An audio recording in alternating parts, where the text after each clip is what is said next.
பரவாயில்லையே ப்ரொமோஷன் கிடைச்சிருச்சே, பரவாயில்லையே வீடு கட்டிட்டீங்களே, பரவாயில்லையே வண்டி வாங்கிட்டீங்களே அப்படின்னு சொல்லுவான். கூட இருக்கவன் சந்தோஷப்படுற மாதிரி நடந்துக்கிருவான். ஆனால் அவன்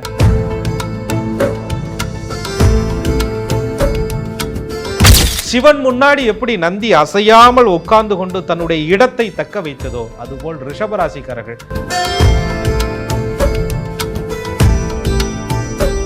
வில்லங்கங்களை சந்திக்காத நாளே இல்லை, விபரீதங்களை சந்திக்காத நாளே இல்லை, எங்கள் பொறுமையை சோதிக்கப்படாத நாளே இல்லை அப்படின்ற மாதிரி அவங்கள்ட்ட இருந்து ஒரு விஷயத்தை நீங்க அவ்வளவு சீக்கிரம் வாங்கிட முடியாது. அவங்க மனசு வந்து கொடுத்தா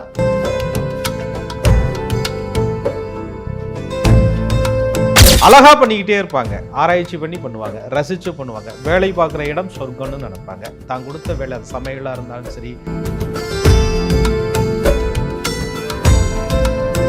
இவர்களை சோதிக்கும் விதமாகவே சிலர் வந்து சீண்டி பார்ப்பாங்க. அப்பதான் சொல்றது சாது மிரண்டால் காடு கொள்ளாது அப்படின்னு.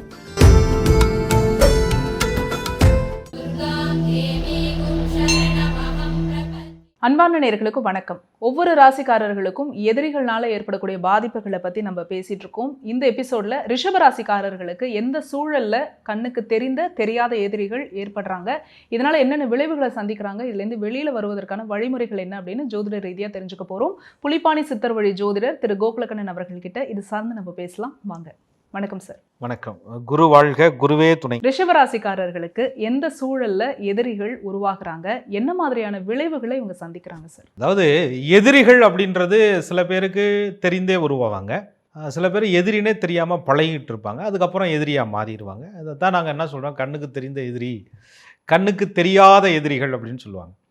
பொதுவாக ரிஷபத்தை பொறுத்தவரைங்க அது ராசியாதிபதி சுக்கிர பகவானா வர்றதுனால அவங்க உலகத்தில் அவங்க அமைதியாக இருப்பாங்க. அவங்க உலகமே ஒரு தனி உலகம் அப்படின்னு சொல்லுவாங்க. அமைதியாக ஆர்ப்பாட்டம் இல்லாமல் கொடுத்த வேலையை ஸ்திரமாக நேர்த்தியாக தெளிவாக பண்ணிக்கிட்டே இருப்பாங்க, அழகாக பண்ணிக்கிட்டே இருப்பாங்க, ஆராய்ச்சி பண்ணி பண்ணுவாங்க, ரசித்து பண்ணுவாங்க, வேலை பார்க்குற இடம் சொர்க்கம்னு நினைப்பாங்க. தான் கொடுத்த வேலை அது சமையலாக இருந்தாலும் சரி, எழுத்து பணியாக இருந்தாலும் சரி, ஒரு வண்டி ஓட்டுவதாக இருந்தாலும் சரி, அந்த ரசித்து அந்த தன்மையோடு அப்படியே வேலை செஞ்சுட்டு அவங்க உலகத்தில் அவங்க இருக்கிறது. அப்படி இருக்கிறவங்களுக்கு எதிரி எப்படி உருவாங்க அப்படின்னுட்டு அங்கே தான் விதின்னு ஒன்று இருக்குதே. அதாவது ஒவ்வொருவருக்கும் 6ஆம் பாவகம் என்று ஜோதிடத்தில் ஒன்று சொல்கிறாங்க. இப்போ இவங்களுடைய ராசிக்கு 6ஆம் இடத்ததிபதியாக சுக்கிர பகவானே வந்துடுறார், ராசியாதிபதியே வர்றார். அப்போ தன்னுடைய நிதானம், தன்னுடைய அமைதி, தன்னுடைய பொறுமையை சோதிக்கிற விதமாக தனக்கு எதிரிகள் இவர்களாகவே சில நேரங்களில் உருவாக்கிக்கிடுவாங்க, அல்லது உருவாக்கப்படுவாங்க, அல்லது எதிரிகள் இருந்துக்கிட்டு அவங்களோட பழகிக்கிட்டே இருப்பாங்க.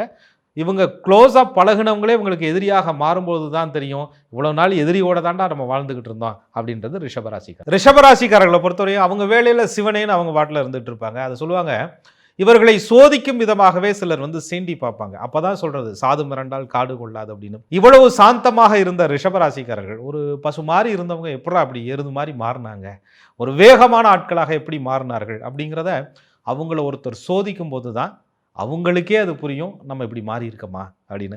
அந்த அளவிற்கு ரிஷபராசிக்காரர்கள் சிவனேன்னு அவர்கள் பாட்டில் அவர்களுடைய வேலையை பார்த்து கொண்டிருந்தாலும் அவர்களுக்கு எதிரிகள் ஜோதிட அமைப்புப்படி சாதாரணமாக சர்வசாதாரணமாக உருவாவது உண்டு. அந்த 6ஆம் அதிபதினு சொல்லக்கூடிய சுக்கிர பகவான் ஜாதகத்தில் நல்ல அமைப்புகளில் இருந்தாலும் கூட லக்கணத்திற்கு 6ஆம் அதிபதியினுடைய பலத்தை பொறுத்து தான் எதிரிகள் எந்த அளவிற்கு வலிமையானவர்கள், எந்த அளவிற்கு ரிஷபராசிக்காரர்களை சோதித்து பார்ப்பாங்க. கண்ணுக்கு தெரிந்த எதிரிகள் என்ன பிரச்சனையை கொடுப்பாங்க, கண்ணுக்கு தெரியாத எதிரிகள் என்ன பிரச்சனையை கொடுப்பாங்கங்கிறத அந்த லக்னத்திற்கு 6ஆம் அதிபதி தான், அவரோடு சேர்ந்த கிரகங்கள் தான் அவர்களுடைய எதிரியினுடைய பலத்தை ரிஷபராசிக்காரர்களுக்கு தீர்மானிக்கும். ரிஷபராசிக்காரர்களுக்கு கண்ணுக்கு தெரிந்தோ தெரியாமலோ எதிரிகள் என்ன காரணத்திற்காக உருவாகுறாங்க சார்? ரிஷபத்திட்ட ஒரு ஸ்திர ராசி அப்படின்னு பேர், ஒரு நிலைத்த தன்மை அப்படின்னு இருக்கு. சில பேர் சொல்லக்கூடிய அவதூறுகள், சில பேர் வழிகாட்டக்கூடிய தப்பான வழிகள், சில பேர் இவங்க கெட்டே போகணும் அப்படின்னு திட்டமிட்டு கொடுக்கக்கூடிய சூழ்ச்சிகள், செய்யக்கூடிய நயவஞ்சகமான கெடுதல்கள், அதை ரிஷபராசிக்காரர்கள் பொருட்படுத்துவது கிடையாது. ஏனென்றால் ரிஷபம் அப்படிங்கிறது உங்களுக்கு நிலத்தத்துவத்தின் அடிப்படையில் வரக்கூடிய ஒரு ராசி, ஒரு மண்ணுக்குள் இருக்கக்கூடிய ஒரு விதை போன்றது.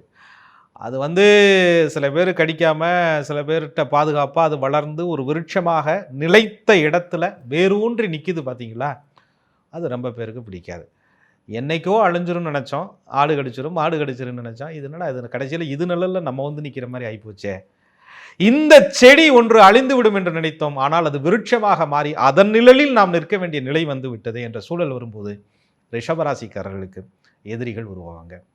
ரிஷபத்தை பொறுத்தவரைங்க அந்த நிலைத்த தன்மை அப்படிங்கிறது சிவபெருமான் கொடுத்த சொத்து அப்படின்னு சொல்லலாம். சிவன் முன்னாடி எப்படி நந்தி அசையாமல் உட்கார்ந்து கொண்டு தன்னுடைய இடத்தை தக்க வைத்ததோ அதுபோல் ரிஷபராசிக்காரர்கள் தன்னுடைய நிலைத்த தன்மையால் தன்னுடைய பலத்தை தக்க வைப்பார்கள். உன்னை அசைச்சு பார்த்தோம், அசைக்க முடியல, உனக்கான இடத்த சிவனே கொடுத்துட்டான், நாங்கள் கூட தள்ளி நின்றுதாயா பார்க்க வேண்டியது இருக்கு அப்படின்னு ஊரார் நினைக்கிறோம்ல. அதுபோல் நந்தி தேவனுக்கு எப்படி சிவபெருமான் இடத்திலே முதன்மையான இடம் இருக்கிறதோ அதுபோல் ரிஷபராசிக்காரர்களுடைய நிலைத்த தன்மையினால அவங்களுடைய வளர்ச்சிக்கு இறைவன் ஒரு நிலையான தன்மையை கொடுத்திருப்பார். அந்த நிலைத்த தன்மையை சிலர் அசைக்க நினைப்பான், அசைக்க முடியாது. அதனால ரிஷபராசிக்காரர்களுக்கு எதிரிகள் உருவாவாங்க. ரிஷபராசிக்காரர்களுக்கு கண்ணுக்கு தெரிந்த எதிரிகள் எந்த சூழல்ல உருவாகிறாங்க சார்? ரிஷபராசிக்காரர்களை பொறுத்தவரை எல்லா ரிஷபராசிக்காரர்களுக்கும் ஒரு விதமா இருக்காதுங்க. லக்னத்தின் அடிப்படையில் 6-8 இந்த தொடர்புகளை நம்ம பார்க்கணும். அதை பொறுத்து தான் எதிரியினுடைய பலம் பலவீனம். அதே மாதிரி ரிஷபராசிக்காரர்களுக்கு எதிரி உருவாவது சாபம்லாம் கிடையாது. இவர்களுடைய பொறுமையை சோதிக்கும் நேரம், இவர்களுடைய நிலைத்த தன்மையை அசைத்து பார்க்கும் ஒரு நேரம்னு சொல்லணும். நான் முதவே சொல்லிட்டேன், இவர்களுடைய நிலைத்த தன்மையை எதிரிகளால் அசைத்து கூட பார்க்க முடியாது அப்படிங்கிற தன்மையில தான் இவங்க இருப்பாங்க. அந்த லக்னத்தை பொறுத்து 6, 8, 12ஆம் அதிபதியுடைய தொடர்பு, அதில் குறிப்பாக 6ஆம் அதிபதியினுடைய நிலையை பொறுத்து சில நேரங்களில் ரிஷபராசிக்காரர்களும் எதிரிகளால் சில பாதிப்புகளுக்கு சில என்ன இவங்க வாழ்க்கையில் யாருடையுமே சண்டைக்கு போகல, அவங்க உண்டு அவங்க வேலை உண்டுன்னு இருந்தாங்க. ஆனால் எதிரிகளை சந்திக்காத நாளே இல்லை, வில்லங்கங்களை சந்திக்காத நாளே இல்லை, விபரீதங்களை சந்திக்காத நாளே இல்லை, எங்கள் பொறுமையை சோதிக்கப்படாத நாளே இல்லை அப்படின்ற மாதிரி ரிஷபராசிக்காரர்களை புலம்புவதை நம்ம பார்ப்பது உண்டு. அந்த நேரத்தில் சுய ஜாதகத்தில் 6ஆம் அதிபதியினுடைய தசா புத்தி காலங்களில் 6ஆம் அதிபதி 8ஆம் இட அதிபதியோடு தொடர்பு கொள்ளும் காலங்களில், லக்னத்திற்கு 6ஆம் அதிபதி கோச்சாரங்களில் ராகு கேதுவோடு இணையும் காலங்களில், ஏன்னு சொன்னா முடிவு எடுத்தா மாற்ற மாட்டாங்க. அந்த முடிவுல உறுதியா இருப்பாங்க. அது சரியான முடிவா இருக்கிறதுனால ரொம்ப உறுதியா இருப்பாங்க. 10 தடவை யோசிச்சு எடுத்த முடிவு தான், ஆனா நிலைத்த முடிவு. என்னடா எப்படியோ ஒன்று சொல்லி ஆளை கெடுத்து விட்டுறலான்னு பார்த்தா ஒன்றும் முடியலையே. அந்த நேரத்தில் ரிஷபராசிக்காரர்களுக்கு எதிரிகள் உருவாவார்கள். பண விஷயத்துலங்க இந்த நூலு பிடிச்சு அளக்குறதுன்னு சொல்லுவாங்கள்ல, கஞ்சம் கிடையாது, பர்ஃபெக்ட். எனக்கு இவ்வளோ கொடுத்துருக்குறேன், இந்தா நான் உனக்கு இவ்வளோ கொடுக்கணும், நான் அன்னைக்கு இதை பண்ணுனேன், நம்ம 2 பேரும் போனோம்ல, எது பண்ணோம்ல, நான் என் கையிலேருந்து செலவு பண்ணல, இதெல்லாம் ஒரு கணக்கு, பிஸ்னஸ் எல்லா விஷயத்துலையும் அப்படி சொல்லும் பொழுது என்ன இவ்வளோ பெர்ஃபெக்டாக கணக்கு பார்க்குறாங்க அப்படிங்கிற மாதிரியான எதிரிகள் சில நேரங்களில் அவங்க விட்டு கொடுத்துருப்பாங்க. அதுக்கு ஈக்குவலாக இவங்களை விட்டு கொடுக்காமலே ஒருத்தர் டைட் பண்ணிக்கிட்டே இருப்பாங்க. மூஞ்சில் அடித்த மாதிரி கேட்டுருவாங்க, நான் இதெல்லாம் பண்ணல அப்படின்னு சொல்லி காண்பிப்பதல்ல, சொல்லி புரிய வைப்பது. அதனால் ரிஷபராசிக்காரர்களுக்கு எதிரிகள் உருவாங்க.